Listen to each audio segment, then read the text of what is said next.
Finance ministry की इसके अंदर कोई अच्छी खबरें नहीं आई हैं जो हमें सब्ज बाग दिखाए जा रहे थे। फॉर एग्जांपल उसके अंदर उन्होंने बताया जी 4300 अरब रुपए का जो है ना आपका आप जिनकी बातें मुझे कह रहे लोग ये कह रहे लोग तो ये भी उस वक्त कहते थे कि बांग्लादेश अब हमारा नकारा बाजू है, हम इसका बोझ कैसे उठाएं। तो आज बांग्लादेश कहाँ पे है? हमारी जो फॉरेन पॉलिसी और डिप्लोमेसी है वो बैकवर्ड है।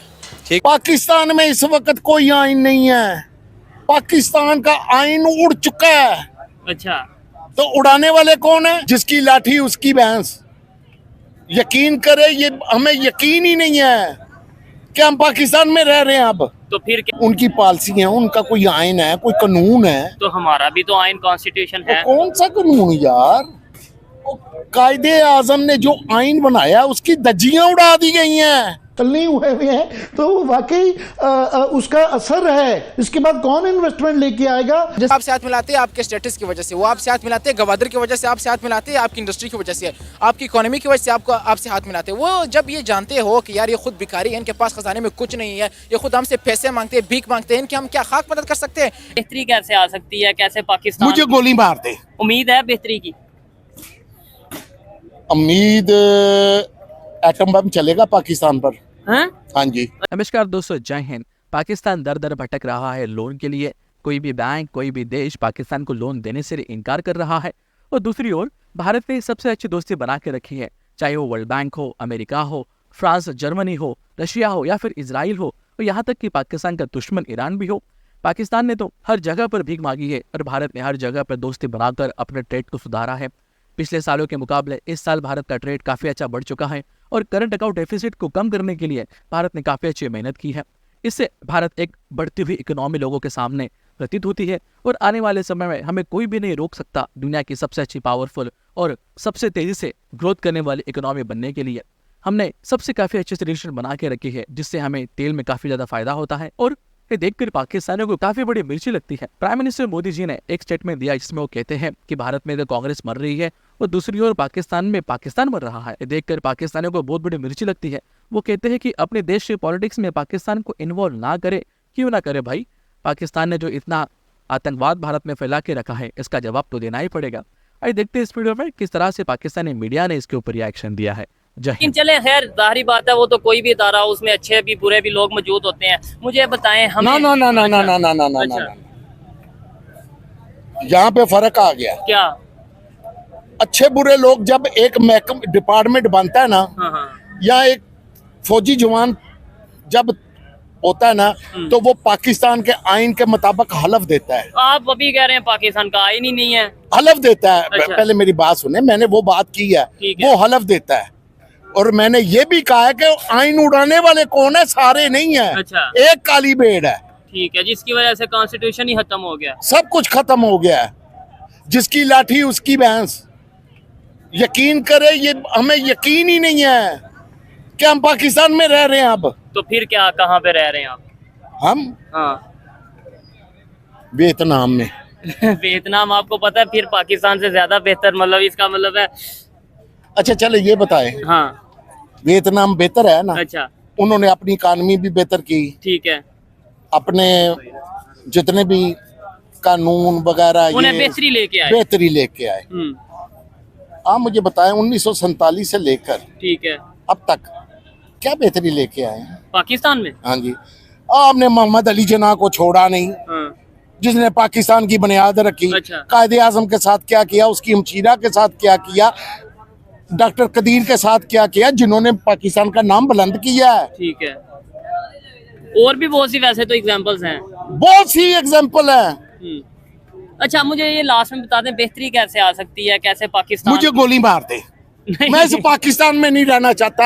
ऐसा पाकिस्तान मुझे चाहिए जहां पे ला इलाहा इल्लल्लाह मुहम्मद रसूलुल्लाह सल्लल्लाहु अलैहि वसल्लम की शान को बुलंद किया जाए। मुझे वो पाकिस्तान चाहिए। तो ये वाला पाकिस्तान नहीं चाहिए जिसने वो ला इलाहा इल्लल्लाह मुहम्मद रसूलुल्लाह के नाम पर पाकिस्तान बने हुए का आइन ही खत्म कर दिया। नहीं, तो इसमें पाकिस्तान की पब्लिक भी तो देखे ना। अगर आज हम इस हालत में हैं तो उसके अंदर पाकिस्तान की पब्लिक का भी उतना ही कसूर है। क्या समझते कि सारा कसूर? वो अपनी एक प्रोडक्शन बेस अब उन्होंने बनाई है, काफी हद तक मजबूत की है, लेकिन उसके बावजूद भी बहुत सारी ऐसी चीज़ें हैं जो आज भी उनको एक मार्केट से चाहिए कि वो उसको परचेज़ करें। अब अगर हम देखते हैं लोग फिर यहाँ पे कहना शुरू कर दें जी हम कंपैरिज़न करें, नो। ये कंपैरिज़न इस तरह नहीं है। ये कंपैरिज़न ऐसा है कि जब आप देखते हैं कि आपके साथ एक दिन बने हुए दूसरा मुल्क है पाकिस्तान, वहाँ पे इस वक़्त एक तो इलेक्शन का दौर है, लेकिन बहुत सारी प्रॉब्लम्स के साथ हम चीज़ों को ड्रैग करते हुए आगे जिसे कहते हैं ना स्लो पेस के साथ हम अ, चल रहे हैं। अब उसकी वजह क्या है कि एक तरफ हमारी दीवार के साथ इंडिया है, दूसरी तरफ हम पाकिस्तान हैं। इस वक़्त हमारे नेबरिंग कंट्रीज़ के साथ हमारे ताल्लुकात एक मुश्किल सूरत-ए-हाल से गुज़र रहे हैं। लेकिन जब हम देखते हैं तो डॉक्टर जयशंकर यूरोपीय यूनियन के साथ भी वो दौरा करते हैं, 1-1 हफ़्ता, 10-10 दिन मुख्तलिफ़ कंट्रीज़ में वो जाते हैं। फिर रशिया क्रिसमस के मौका पर एक बड़ा इम्पोर्टेंट विज़िट और उनके साथ बहुत सारी चीज़ें। फिर व्लादिमीर पुतिन का ये स्टेटमेंट देना कि भई हम न्यू ईयर के बाद रिक्वेस्ट करेंगे prime minister of India Narendra Modi साहब से कि वो आए और यूक्रेन और रशिया का जो कॉन्फ्लिक्ट है, इसको सेटल डाउन कर लें।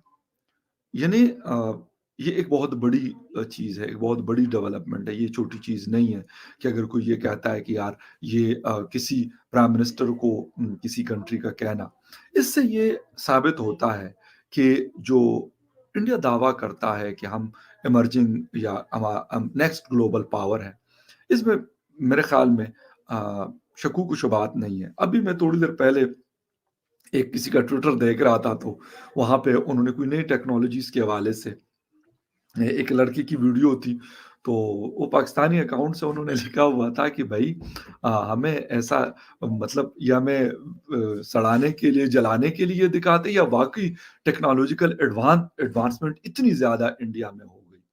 तो हकीकत ये है कि अब लोग हम यहाँ पे बैठ के, पाकिस्तान में बैठ के, लोग ये पूछते हैं, ये सवालात करते हैं कि हम बड़ी-बड़ी चीज़ें हम कहते हैं जी न्यूक्लियर बॉम्ब हमने बना दिया। हम कहते हैं कि जी मुख्तलिफ एक मिसाइल टेक्नोलॉजीज़ की एक बहुत बड़ी रेंज हमारे पास मौजूद है। लेकिन हमारे जो मसले हैं, हमारे जो प्रॉब्लम्स हैं बहुत छोटी-छोटी चीज़ है। यानी ज़रूरत की नॉर्मल रूटीन की चीज़ों में हम बहुत सारे मसलों का शिकार हैं। बहुत सारी चीज़ों में हमें प्रॉब्लम्स फेस करनी पड़ती है, क्यों? अगर हम हमारे पास इतना यानी हम इतने बड़े-बड़े मिसाइल बनाने के काबिल हैं कि इतने 100 किलोमीटर, इतने हज़ार किलोमीटर रेंज के हम मिसाइल्स बनाते हैं, ये सुपरसोनिक है, तो पता नहीं क्रूज़ है, तो पता नहीं बैलिस्टिक है। ये सारी मुझे इतना उसका एक्सपर्ट नहीं हूँ मैं, लेकिन जो भी है, आप बनाते हैं। बट फिर जो ज़रूरत की आम चीज़ें हैं आवाम के पास, वो क्यों नहीं पहुँच पा रही?